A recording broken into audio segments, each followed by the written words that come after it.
Oi pessoal, tudo bem? No último episódio a gente tinha falado sobre o conceito de velocidade instantânea.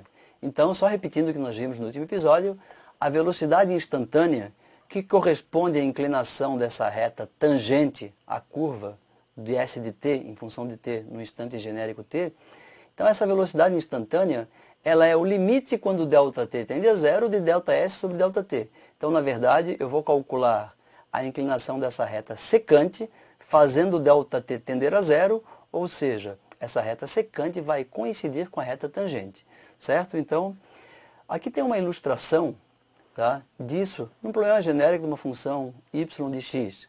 Então, o que é a inclinação da reta tangente, essa reta tracejada à curva? Tá? É aproximadamente igual a ΔY sobre ΔX. E é exatamente igual quando ΔX tende a zero. Então, quando ΔX tende a zero, ΔY também vai acabar tendendo a zero, e essa relação vai tender exatamente ao coeficiente angular da reta tangente, dessa reta tracejada, aqui no instante de tempo, na posição x considerada. Certo? Então, vamos ilustrar através de um exemplo, o mesmo exemplo que nós tínhamos visto antes, aliás. Então, seja o movimento dado pela função horária, S de t igual a 5t ao quadrado. Eu dei a função horária da posição em função do tempo. E eu quero obter a velocidade em função do tempo. Certo? Aqui está o gráfico da posição em função do tempo. A gente já observa que é uma função quadrática, então a reta tangente aqui tem uma inclinação que está crescendo, porque a velocidade instantânea está crescendo. Como fazer isso?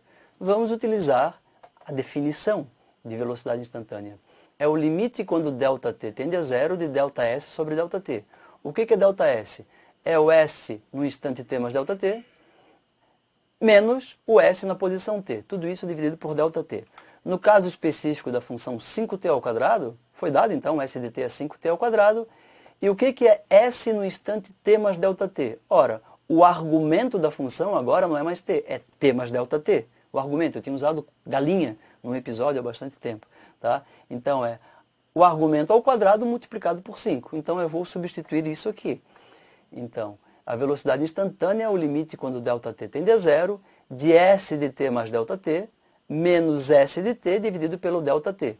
Aqui eu vou desenvolver o produto notável, o quadrado do primeiro mais 2 vezes o primeiro vezes o segundo mais o quadrado do segundo, certo? A gente já observa aqui que tem 5t ao quadrado e 5t quadrado. Então aqui já corta, certo? Eu posso colocar também o ΔT, o que sobrou, eu posso colocar o ΔT em evidência. Ele aparece aqui multiplicando 10t e aparece aqui multiplicando 5ΔT. Então, colocando em evidência, aqui é óbvio, aparece no numerador e no denominador, eu corto também. Então, a velocidade instantânea, no instante t, é o limite quando ΔT tende a zero de 10t mais 5ΔT. Ora, ΔT tende a zero, 5ΔT também tende a zero. Se eu tenho um salário, meu irmão tem um salário 5 vezes maior do que o meu. Se o meu salário é zero, ele ganha zero também. Então esse termo 5ΔT também tende a zero. Consequentemente, a velocidade instantânea é 10t. Então, a partir da posição, da função horária da posição, eu obtive a função horária da velocidade instantânea para qualquer instante de tempo. Tá? Em t igual a 1 segundo, que era uma pergunta do episódio anterior, basta colocar t igual a 1, 10 vezes 1, 10 metros por segundo. E aqui está, corresponde à inclinação dessa reta tangente. Então a gente conseguiu, enfim, calcular a velocidade instantânea exata, sem grandes aproximações. Tá? Então aqui nós temos o gráfico da função v de t igual a 10t. Para t igual a zero, o móvel parte do repouso, velocidade inicial nula.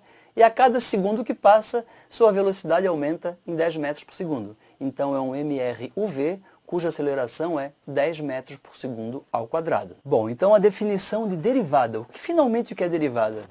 A derivada de uma função é a taxa de variação da função em relação à variável independente. Muito complicado? Então vamos ver através de exemplos. A velocidade é a derivada do deslocamento em relação ao tempo, porque a velocidade é a taxa de variação do deslocamento em relação ao tempo. A aceleração é a derivada da velocidade em relação ao tempo, porque a aceleração é a taxa de variação da velocidade em relação ao tempo, certo? Então, derivada e taxa de variação são basicamente a mesma coisa. E mais ainda, a aceleração é a inclinação do gráfico de v de t. A aceleração é a inclinação do gráfico, a aceleração é a taxa de variação da velocidade no tempo e a aceleração é a derivada da velocidade em relação ao tempo. Então, derivada, taxa de variação e inclinação são conceitos completamente interligados, certo? No caso do MRUV, a aceleração é constante. Significa dizer que a inclinação de v de t é constante. A taxa de variação da velocidade é constante. Então, tem uma derivada constante. O que nós vamos ver no próximo episódio? Vamos ver a derivada de algumas funções bem simples para a gente entender melhor o conceito e aplicar bem a definição. Valeu, pessoal. Até o próximo, então.